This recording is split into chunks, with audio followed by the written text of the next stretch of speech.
And welcome to this breakout session on the ethical questions concerning results-based financing. My name is Klaus Ammann. I work for the Swiss radio, public radio. I'm an economics editor, and treating sustainability questions is one of my topics. I'm happy to be here with a panel of distinguished experts on these questions, experts that come from different points, have different views, I hope opposing views, and I'm happy to have you all here. Please let me introduce Mrs. Debra Hevenstone. She's a professor at the University of Applied Sciences in Berne and focusing on design of welfare state programs and social services.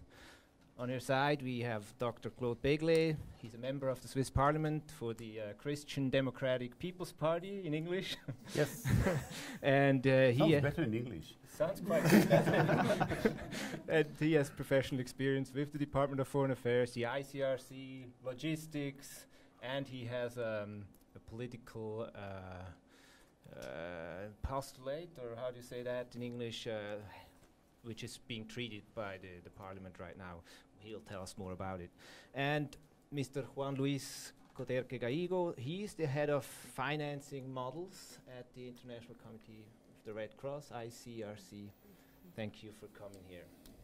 Well, the first part of these sessions, about half of it, I would like to discuss some questions that came to my mind with this panel and let these people react to them. And then all of you are also asked to join in. We have one seat left. This is the seat you might or are invited to take if you want to input, if you want to ask questions. It's like a fishbowl. You can sit into the fishbowl and participate later on. So I'd like to start with you, Juan Luis Coderque Galligo.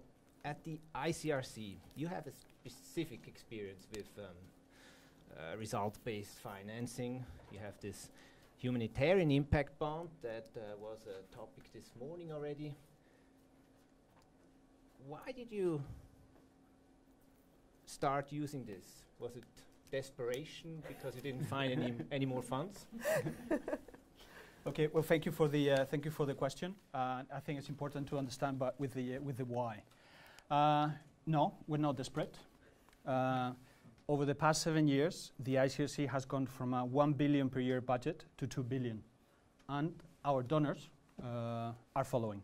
So we actually, and even this year, we got some, just a little bit more of money than we were asking for. Doesn't mean it's easy, yeah? Every year we have to fight for it, but we are certainly not desperate.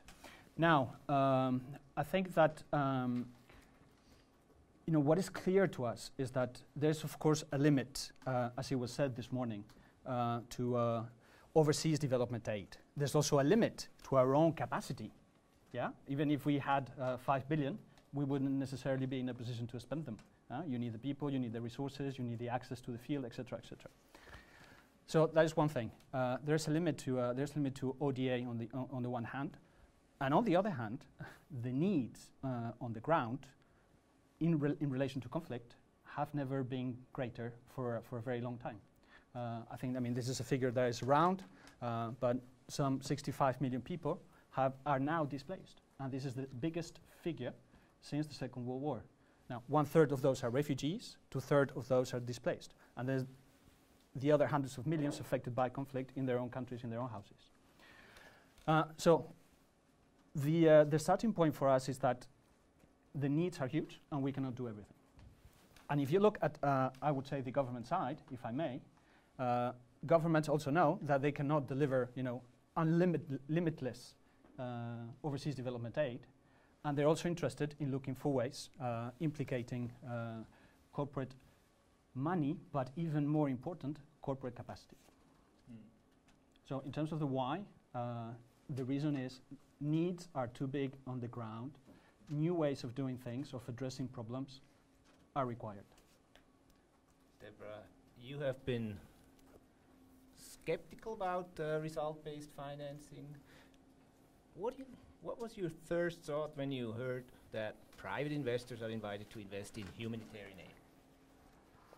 I mean, I guess I first probably heard about social impact bonds in 2012 when I first started my job in Berne. And my first reaction is, oh my God, this is going to spread like crazy in America. I should look into this. That was actually my first thought. I had other projects. I couldn't get into it for a long time, but my first reaction was that is just going to go crazy in the Anglo-American countries, because I've been studying social policy, privatization, marketization of social policy my whole life, basically since I was 19. And as soon as I learned about SIBs, I thought, wow, that really speaks to the American view of public policy in many ways, and it's something I should look into, because I think it's something I'm not excited about, but I think that has the potential to grow a lot in the US and the UK. And I was right, I was a little late on the bandwagon. I knew earlier that it was going to take off.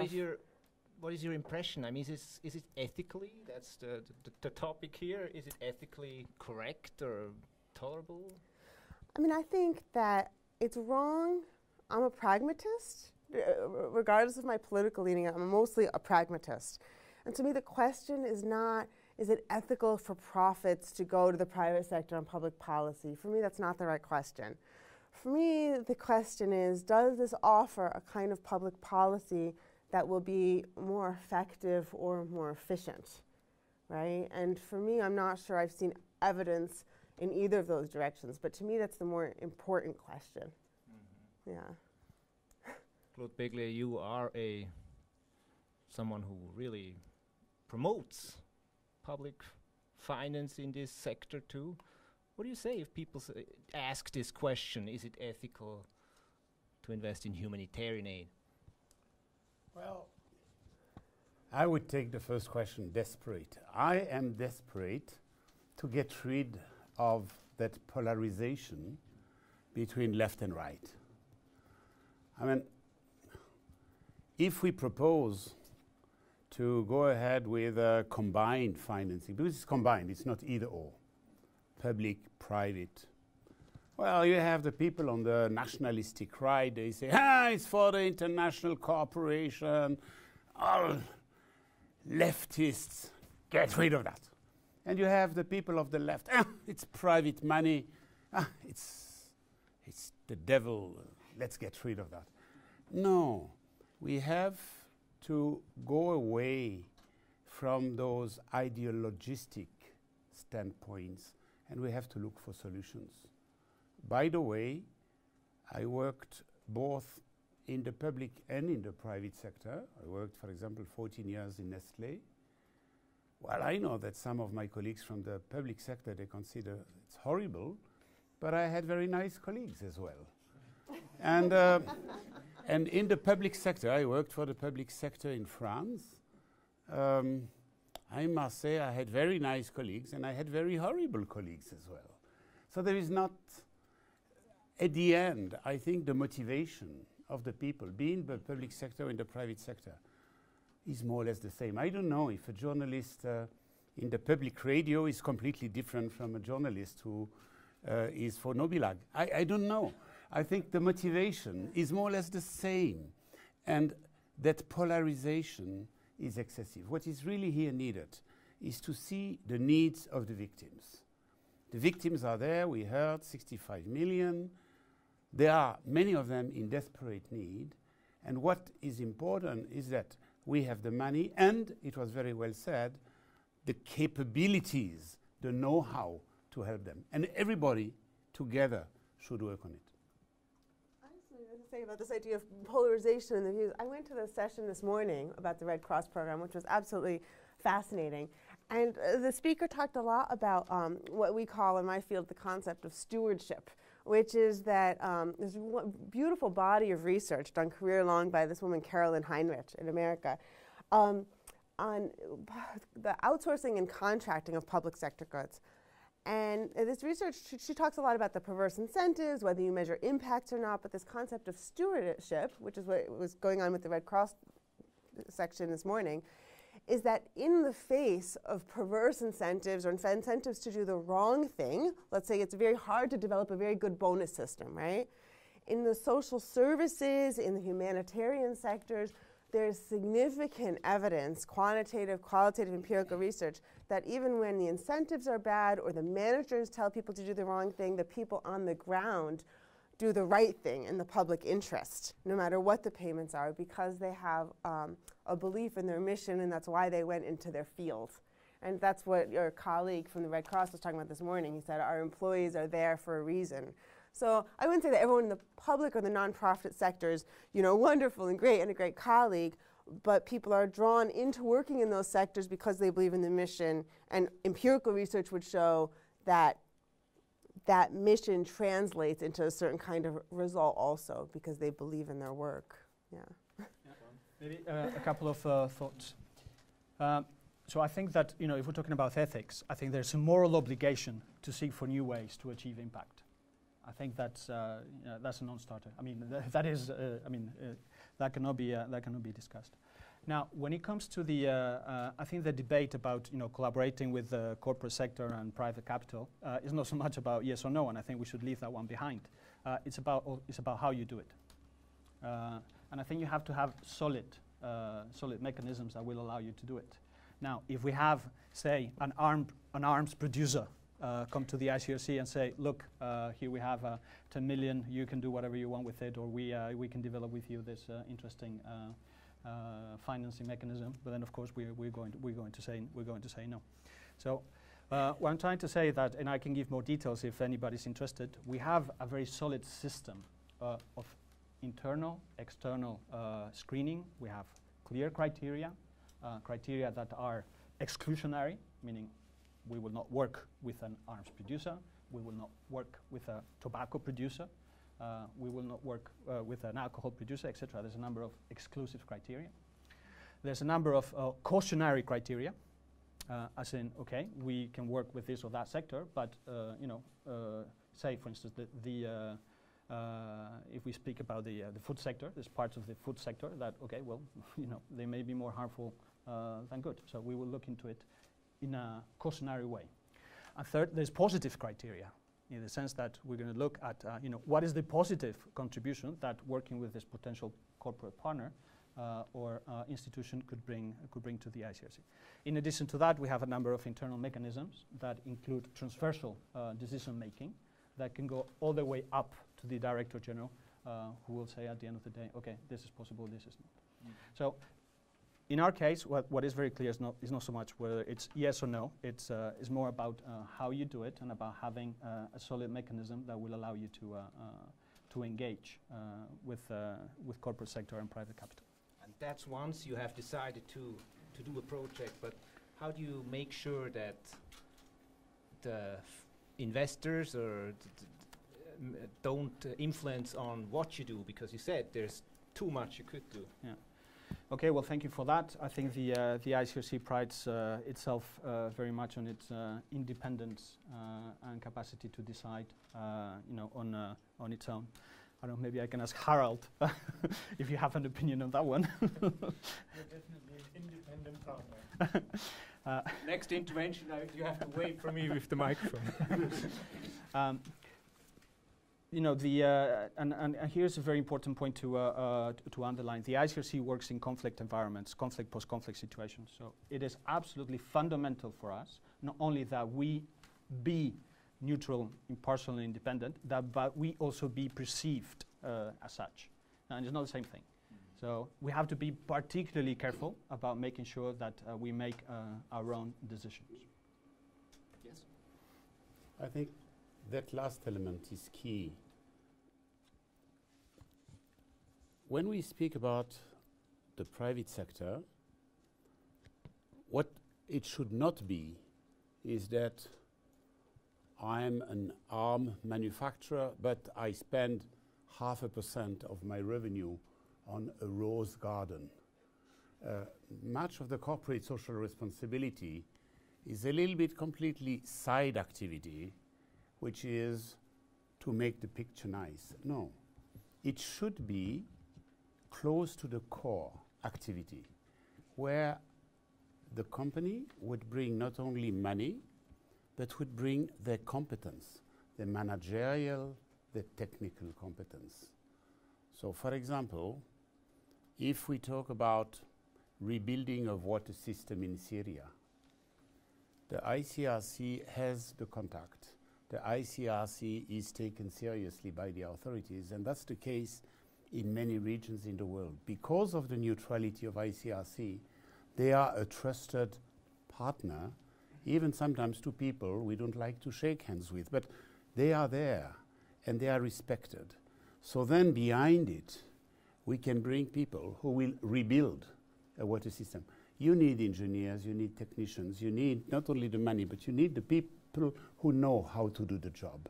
And it's kind of a partnership between somebody who opens the door because they have the trust of the local, not only authority, but sometimes you have a lot of belligerents. You may have 40 belligerents, like in, for example, the Chad zone. So you are accepted by them, and you bring specialists who do the job. They can be UN people, they can be private sector. What matters is to have people who know what they do, and effectively with the ICRC having a check on the morality of those people and on their capability. But don't you think that the ICRC, maybe we have to open up a little bit too, because the ICRC is a special case in this. I mean, it's big, it's known all over the world, but we have smaller implementers where this question I raised might really be a problem. If I can comment on that one, you know, that question applies to any type of donor. You know, in our case, you know, government donors provide 95% of our funding. Yeah. So you could argue, well, you know, don't they influence what you do or don't do? Well, we try to, you know, it's always it can be difficult at the same time to you know to get you know 1/4 of our budget from the U.S. government, and at the same time discuss issues related to detention in Guantanamo or in other places. But this is what we do. So we try to maintain that line. But again, I think that question would also apply to any type of donor.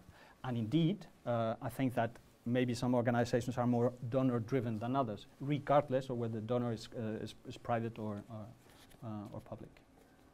I have a question for you related to that. He was talking about technical competence and what the different actors you're brought into contact bring you as a provider. And clearly the ICRC has an incredible competence in their area, right? With many decades and longer of experience. And in the presentation this morning, he talked a lot about the budget, and that you have 20 million going to your operations, and the whole budget 5 years out is 26 million, right? And your funders, your outcome funders, are the same as your traditional funders for the ICRC, not in a SIB, right? It's still in the end the governments that are paying the bill. The difference is the government's paying it 5 years out or paying it now. For you, for the ICRC, if you could have that, you know, let's say that you get the extra technical competence, maybe help with measurement, he talked about data help, whatever. If you could get the money directly from the governments straight up in year one, you would have a larger budget ultimately, because it would be the 26 instead of the 20. So what's the appeal then for you of working with the SIB? Because if the government's the end payer and they're willing to front 26 and you get just 20, why don't you want the 26 or 24? Yeah, okay, because again, as Tobias mentioned this morning in the conversation around the humanitarian impact bond, the humanitarian, we discuss a lot about the humanitarian impact bond, and this is good, but it is a pilot, yeah? And as a pilot is the beginning of what should be a very long road. So we've learned a number of things. The humanitarian impact bond has delivered a number of things, but the question, the more important question also now is, where do you want to go forward? As Tobias mentioned this morning, you know, the humanitarian impact bond is 20 coming in and 26 coming out if everything goes well. But next one we want to do, we would like it to be 200 or 300 million. Mm-hmm. Yeah? And again, what for? To achieve what? Who would be implicated? That is a different ball game altogether. You know, and that will allow us to do things that normally we don't do. Yeah? No, yeah? my question has to do with the difference, not with the bulk amount, whether it's 300 or 20. That extra 6 million is going to what exactly? Yeah, but you mean if we do everything we say we're going to do, then the additional 6 million will be the interest to be paid to the investors. If we do everything we said we were going to do. Now, if we don't do anything of the things we said we're going to do, then the investors will lose up to 40% of the capital. But if I may, and just wrap up with this one, is again, the indirect consequences of the humanitarian impact bond for us have even been way more important than the humanitarian impact bond itself. To give you a couple of examples, again, Munich Re has been one of the two main investors in the humanitarian impact bond. We're already working with them to develop the next instrument. And by the way, there's impact bonds, and there's many other financial mechanisms that can be put to use in development or humanitarian settings. So it's not all about impact bonds, which is a relatively complicated thing. That is one thing. This has also allowed us to have different type of conversations with the World Bank. Yeah? And we are now developing some very interesting conversations with the World Bank and some of our partners who are also the partners of the World Bank, like Munich Re, Swiss Re, to mention that too. That can take us to some very, very interesting places in the near future, with clear impact on the ground. Now, I don't know that this is going to be the case, but that is what we're working on. So, the indirect consequences of having done the humanitarian impact bond have opened many doors. Yes. Who is the donor? Do you prefer to use the money of Donald Trump and whatever he says behind, or do you prefer to have the money of Migros? I'm not so sure that public is always nicer than private. It's an open question. Then what is important is to have a project manager which is independent. It can be ICRC, it can be World Bank, it can be UNDP or World Food Programme. I mean, it can be an NGO. It's absolutely possible to have different models. But you need a person who in the mind and in the purpose is clean, but at the same time able to dance tango with the wolves, because when you are in a war situation, it's not a very nice afternoon tea. So you must be able to be respected and accepted by those people. And then comes the question of the leverage. And this is where, for example, I see very much the World Bank. The motion which I have submitted, for example, proposes that the Swiss government would pay the premium to MIGA. MIGA is the World Bank insurance. And then they would cover a number of risks which make that investors would not take those risks in fragile states or in countries in war. Once the risk is taken, maybe you have a chance that, for example, an ABB or a Bühler buyers would accept to go to rebuild a water system, or we rebuild houses, or we do something that those populations desperately need. So you have a leverage. If the government, in that case our government, which I consider to be clean and reliable, if our government pays, for example, 10 million to the premium, probably you get 200 million real investment. So now you choose. Either you use 200 million of the taxpayer for the same result, it's government controlled, or you use 10 and you have a leverage. And the rest of your money you can finance more projects. I think the need in humanitarian is not in 20 million or in 50 million. The need is in billion. And the question is, how can we scale up in a controllable manner?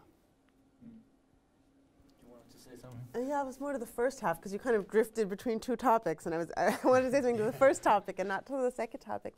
This question about independence, about what needs to be delivered and being independent of the funders, I think maybe the ethical discussion is totally different when we talk about international development and we talk about domestic social policy. Because when I talk about domestic social policy, it's my American tax dollars funding my American programs, and ultimately the responsibility is to what the taxpayer wants. And that's different in international development. And I was, I lean a little bit left, which you could assume being in social policy and in academia. And a few years ago, I was at a conference with a lot of people in the Obama administration, and they were very excited about SIBS because we could get more money for social policy stuff that we want to fund that the public does not want to fund. I'm all for more social spending, being on the left and who I am, but also believing in democracy. Ultimately, I think that's correct that the taxpayer steers where that money goes. And if they don't want to fund what I want to fund, that's just the way it is. That's democracy. We have to convince the public, right? And that's a different kind of ethical calculation and responsibility than when we're talking about the international arena, you know? So it's an anti-democratic motion. Yeah. No, it's not an anti-democratic motion at all. But it's a very interesting observation in terms of how democracy functions. The left would attack it because it's dirty to use private sector money, and the right would attack it because it's money for international aid, which they consider anyway a waste of money. But the Obama administration, the left loved it because it was a way to get more money for the things they wanted to fund. I agree with you. Which I actually don't agree with. Despite being on the left, I thought, okay, if we want to fund that stuff, let's do it straightforward and transparent. You know, like it's a little bit the difference between foundations, many of the foundations, and paying your money. You know, you have many people who say, I'm creating a foundation, rich families, and I can steer the way how the money is spent. And I spend a little bit more money, but I'm in charge. Whereas if I pay a high-level tax, well, the money is spent, but I have no control. Yes. And that's the same question. Is it the democracy or is it me? That's exactly the same question. Well, maybe. Yes. Maybe you know, I'm stepping out a little bit of the humanitarian setting and into the political debate, but here's a couple of thoughts. Number one is, I mean, and this is also my personal opinion, of course. I think it's factual to say that the state cannot respond to every need. I mean, if that were the logic, and I actually managed to live, I'm old enough to have lived in the Soviet Union, so I can say a few things about that. I did live in the Soviet Union. What was I saying? You're old enough no, okay, yeah, no. Yeah. No, what I was trying to say is that, you know, if that were the case, if the state could cover everything, then the NGO sector wouldn't need to exist.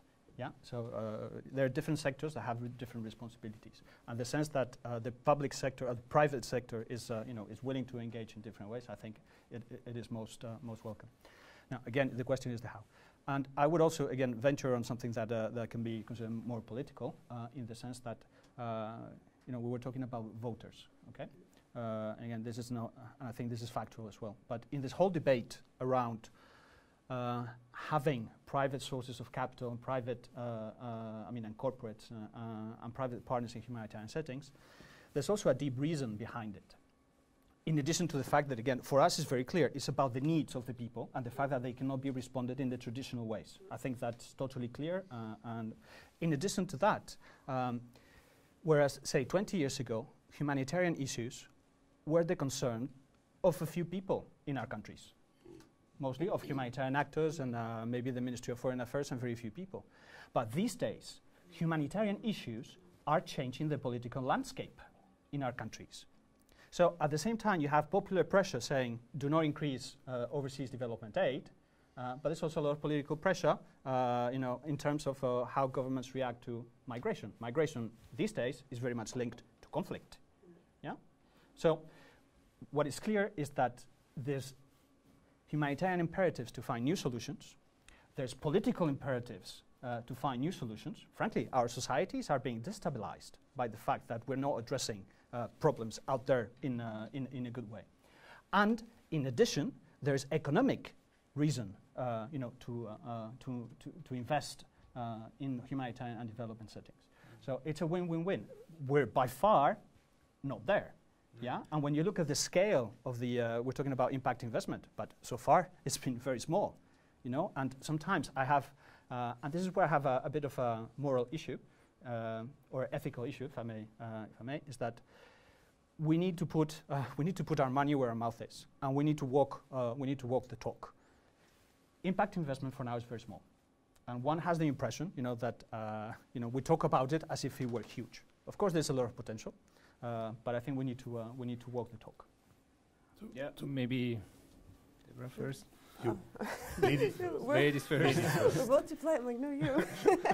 I want to say it's really hard to dissect here. I mean, I'm from a domestic policy background, and he's talking all about international policy, and I feel like the calculation, yeah, it's just so different, right? Because everything he's saying is a lot right for international, but it's not true for necessarily for domestic. Like, you know, why do we have NGOs? You're saying the public sector can't cover it all. We need to bring in other actors, blah, blah, blah. I'm running a field survey in multiple countries where we're looking at, I looked at where these different nonprofits are getting their revenues from and how much is from different payment sources. And in countries like the UK and the US, these nonprofits are like, oh, 86% of my budget is from the government. In places like Austria and Germany and Switzerland, they're like, oh, it's 99.5% of my budget is from the government. So even if it's a, you know, a nonprofit provider like the ICRC, they're in some sense an extension of government anyhow in these countries already. They're fully, yeah, at will of the government. So, yeah, it's hard to compare. Thank you. Yeah, two small political points linked to ethics. What you say about domestic versus international is interesting. I am of the opinion that the democracy works much better to find the right balance, check and balances on domestic affairs. The democracy doesn't work very well on international affairs. In your country, I mean in the US, international is Washington. Washington is not part of the US. And there is all those think tanks, extremely bright in Washington, but it's very disconnected from the middle land. So yes, I think the check and balances work for the domestic. International, many people have much less understanding, or it's a simplified and a bit a wrong approach. The second is, what is the egg and what is the chicken? I take your point. I agree with you. Today, the agenda is driven by migration. The whole problem is migration. And I would say, second is humanitarian, is peacemaking, is development, so that we stabilize those countries, so that the wars do not start, so that the migration doesn't come. But the key point is migration. And for example, in our country, we had a discussion even early this week about Eritrea. The whole problem is how can we send them back, not how can help them to develop. And this is not ethical, because if I take it from an ethical point of view, I should first think, how can we make them with a correct living? How could we provide them with decent perspectives, and therefore there is no war, and therefore there is a stable world. But in the last element is it's cyclical. There was a phase until maybe 2 years ago where the world was more looking for a global solution. Today it's America first, Switzerland first, everybody first. And there is much less, sorry? Netherlands second. Yes. And there is much less interest in helping the others. So from an ethical point of view, it's also wrong. But it's an observation, it's factual that you have those cycles, and we are now in a cycle which is a much more selfish cycle. And I think the need to help the victims, because we have to go back to the victims, we have to go back to the people we have to help, is not cyclical. It's nearly the opposite. When the countries become more selfish, there is more need to help. And we need to find mechanisms which are independent from the political cycles of the countries themselves. Did you want to add something? Well, he just finished me off with like what I was going to say, and then he made his meaning totally different, so I couldn't say what I was saying anymore. Because I was going to say, something that drives me crazy in this debate is, okay, we conflate programs and financing, right? You're talking about the needs for programming, what drives programming. And often people sell a SIB being like, look what great work this program did, right? And I always feel like, but you're talking about like the program, that program existed, it could be made better. That has nothing to do with the financing for that program, which is something different. But then in your last line you said, and we need funding that's independent, right? And then you came to the sort of the financing question, right? Because all of this question about, okay, we need to fund ICRC because of migration, blah, blah. Maybe I agree with, maybe I don't. It has nothing to do with the form of the financing. But then your last line was saying, oh, we need this form because it's independent, which I don't agree with, actually. But I mean, this discussion is wonderful. I don't have anything to do. You answer to each other, which is great. I just want to, before we open the discussion, maybe want to input one little thing that has struck me this morning. I mean, when I listened to Toby, he told us that all of the SIBs in the UK, none of them were followed up after completion. So the sustainability of these financing mechanisms has also an ethical component, I think. I mean, isn't there a danger that through this mechanism we tend to always opt for the quick fix because the investors are only interested in that? I would love to jump into this debate. Come, please. we start the fishbowl right now. Jump in. You can't leave that one hanging there like that. All right. I think the thing I found frustrating about this debate so far is that it's taken as read that somehow implementation under one set of cultural frameworks is going to be the same as the other. The starting point for the social impact bond, and the question which one has to therefore decide whether one agrees with or not, is, do you think that the way that we implement public service at the moment provides people with what they need? Or are there structural, cultural frameworks within public service around a lack of contestability which create a certain set of behaviors anthropologically? I'm totally agreement. Almost all of the public service workers I know have got fantastic ethics. My wife works in public service, my brother works in public service, my mother worked in public service, yet I created this horrible thing called the social impact bond, as I've been told frequently. So the underlying issue we have is that it is, if you have no contestability, then you tend to focus on reducing risk. And when there is a fear of risk, so if something goes wrong, you lose your job, but if no one notices anything being wrong, you're fine, then it creates a risk-averse culture, and it means that you revert to process. I understand. Wait a second. I can feel you itching. I'm really enjoying the itching. It shows something really fun is about to come out. But when you've got that circumstance, then you say, okay, if we want to change that culture a little bit, how do we go about doing so? If we want to create a stronger focus on learning and changing and adapting according to what people need, how do we do so? The finance was simply a result of trying to put in place a different way of working. This wasn't anything to do with finance. This was to do with trying to make a program that was focused on the outcomes for the people using that program. Now, it's obviously gained legs and walked all over the place all by itself. I agree. Some of those bits have been slightly nervous-making. Some have been great. Getting government to pay for self-reported reductions in loneliness, for example, has been one of my highlights. But you get a range. Anyway, so that's, I think it's this, just starting from the principle of, is there any change needed around here? Yeah. Thank you. If I may jump in very quickly, I fundamentally agree with you. And I think that at the heart of new financial instruments or new financial models are a means to achieve something that cannot be achieved in the usual way. And as our president was saying a few days ago, it says, we have to stop thinking that we can go into partnership and not change ourselves.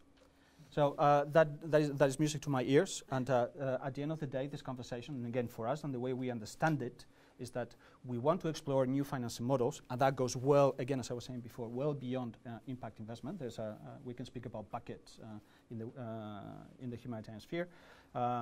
But at the end of the day, it's about how do you address issues that are not being addressed in the right way or at the right speed or at the right volume. For example, diabetes in conflict settings or other non-communicable diseases in conflict settings. We tend to think, again, I'll stop with this, we tend to think, even in places like Yemen or Syria today, that people are dying because of bombs and bullets. Of course, many are dying because of bombs and bullets, but many more are dying because the health system has been destroyed by the conflict. And those people are people with chronic diseases. Yeah? So, as ICRC, we're engaging with a number of companies, including Novartis, who's in the room, or Novo Nordisk, or Roche, or Philips, to see how do we address non-communicable diseases in conflict environments. We cannot do it alone. This is way too big. We don't have the expertise, but at the same time, companies do not have the access, do not have the understanding, etc., etc. So the whole thing is about what is it that you want to achieve? Because if we can achieve it in the normal way, then we will do it in the normal way. Yeah? But we want to focus on things that we cannot achieve in a normal way, that are not or needs that are not being addressed in the normal way, not in the, we're not being addressed at all, or not enough, or not at speed, or not in the right way. And again, new financing models are a means to achieve an objective that is going to involve working with others. So, for the most part, across sectors. You need to change. You need to evolve. You need to to clean up and go out of that frame of mind of doing things. Debra? I don't know where to start. So there's three main, I don't want to talk forever because my panelists to talk to, but there's three main points that you said that I'd like to respond to. One having to do with flexibility, the other having to do with risk, and then the third having to do with the marketing of the government. So the first thing you started to talk about was flexibility, which I find not surprising and always fascinating as being that you're from England. I worked for a long time in social policy in the US, England, and Switzerland. And one of the strangest things in England, being originally a social worker, was how rigid the system was. You could go into a job office and they're like, I have 5 minutes to see this person, I have to ask these questions. And you were like, oh my God, and then you interview people in SIBS, they're like, oh, it's so great, I got the flexibility to do what I want, right? And then in Switzerland, I teach at a school of social work, they're trained as professionals and seen as professionals, and they have a level of flexibility you could not imagine in the UK or the US. Like, oh, you need money. I have a colleague who was an engineer who spoke only French.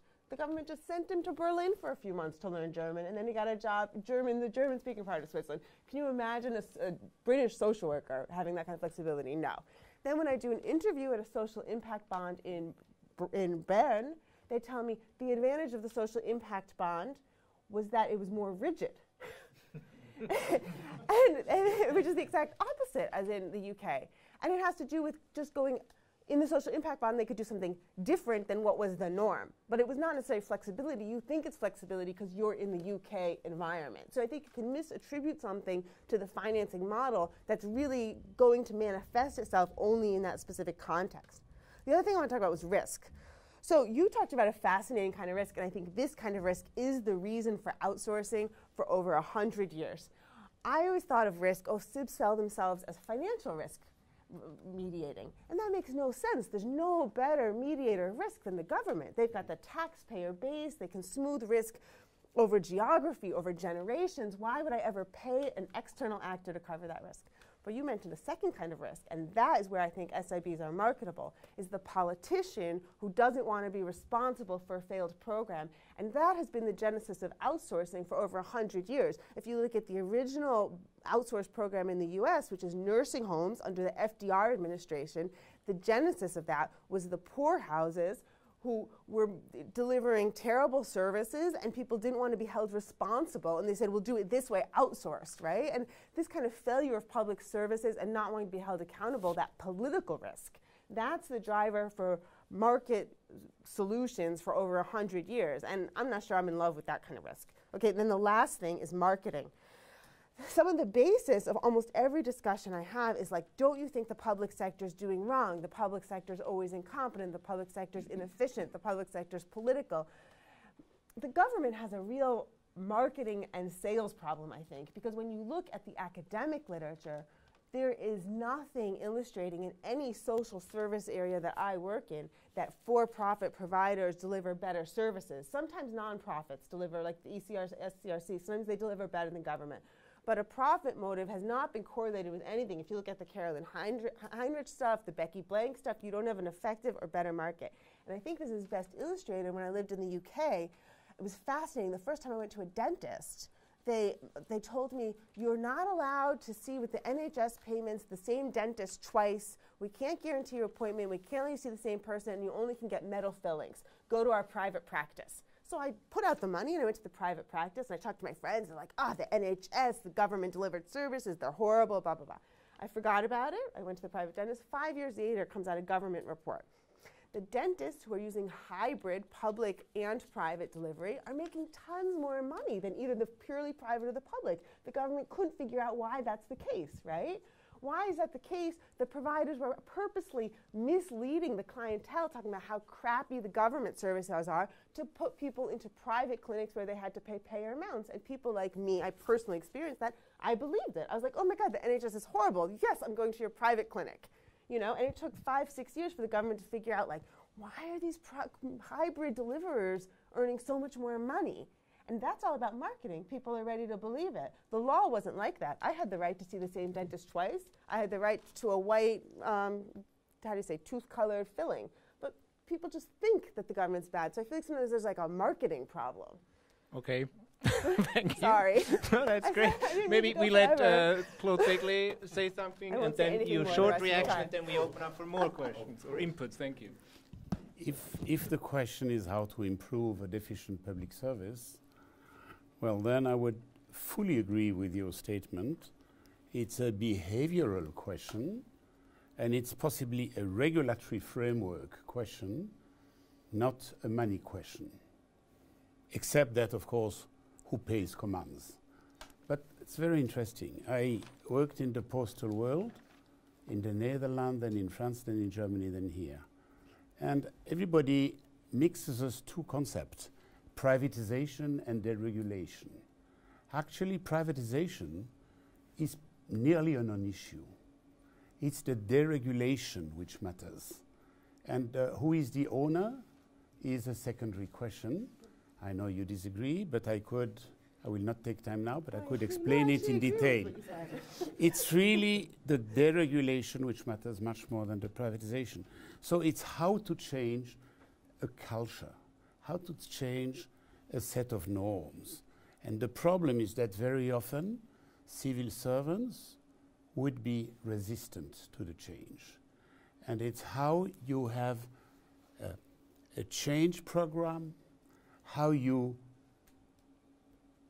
work on the imagination of the people to convince them about the feasibility of another way of doing. When I was with the French Post, I bought something like 40 companies, private sector, and we were mixing the public sector guys and the private sector. I had at the end 23,000 private sector people in a public sector organization. How do you organize for example, the remuneration? Because the public sector people, none of them can earn more than the minister. The private sector, sometimes they had double the salary than the minister. How do you set up that? How do you resolve the tensions within the organization of those different cultures? So it's a much more culture story than money, and I agree that money would come at the end. Now, my last point is, I think when we talk of social impact bonds, I think we should make a distinction between two steps. I think there is a first step, which is laboratory, experimental. If you want to change a new world, a new way of doing, put a little bit of R&D, ideas, and put a bit of money so that those people can test. Make it in the spirit of a startup, so that they have flexibility, freedom to invent new concepts. Then, the big question is the scale up, because once you will scale up, then you really need to have billions. Then, of course, the rules are different.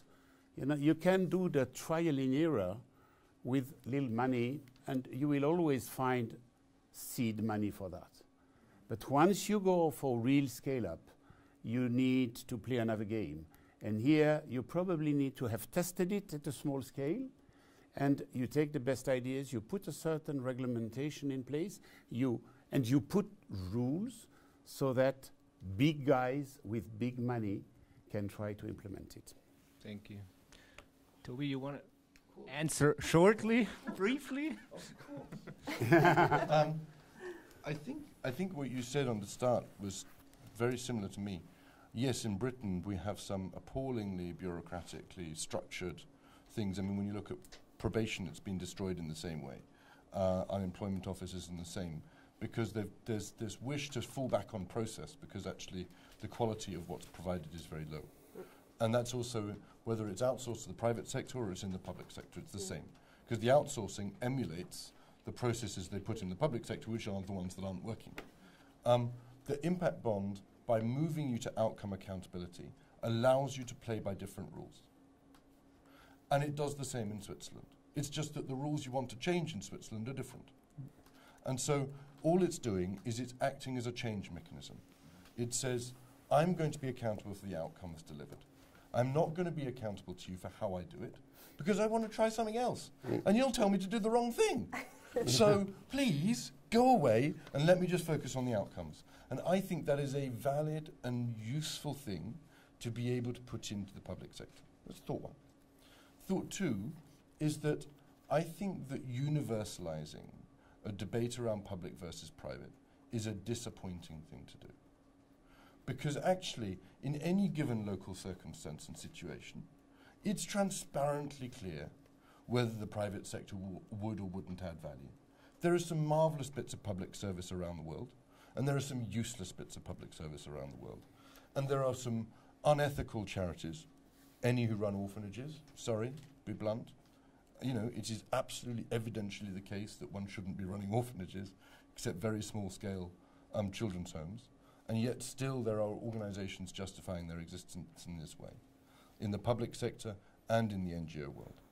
By the same token, financial services lost its way ethically, to put it mildly.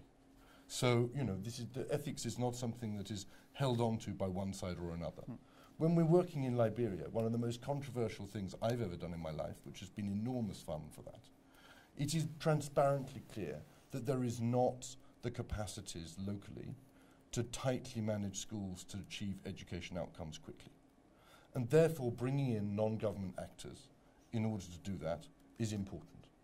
There was worry about private capture, so we came, you know, as part of a group to make sure there wasn't private capture. We had 7 different operators that all work on the same basis. It's all transparent. There's nice M&E. We put all those pieces in place. And you know what? One of my colleagues went around the southeast of Liberia, one of the poorest places in the world, and there was extraordinary amounts of effort, work going in by a range of people who were passionate about what they were doing. So I think that the quoting of different bits of evidence around specific elements, I found, generally speaking, in individual circumstances, it's pretty clear whether it's a good idea to consider the private sector.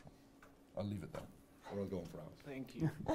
As a radio journalist, I should never give my microphone out of my hand. I did it. Thank you so much. Can I ask how we're doing on timing? Because in theory we finish now, but are you ready to finish?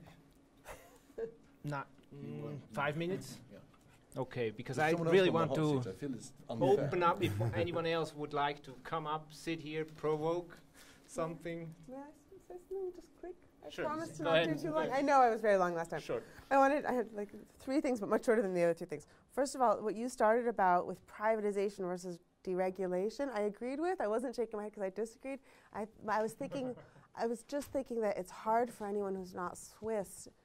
Switzerland has a very specific system where you use regulation with privatization to make like these quasi-government programs out of private. There's no country that makes anything like the Swiss Zweite Säule pension or the healthcare. And I think for those in the audience who aren't familiar with the Swiss system, it would be really hard to understand really the details of what you're talking about. And then I want to say, I agree with what you're saying about the flexibility, but I think my point was maybe you don't necessarily need a SIB to introduce tests. The first time I sat in at a job search office in England, it was clear to me right away what the problems were there. And maybe a SIB offered one way to do it, but did that necessarily have to be in the SIB? Anyone from another cultural context could have gone in there and be like, this isn't good social work.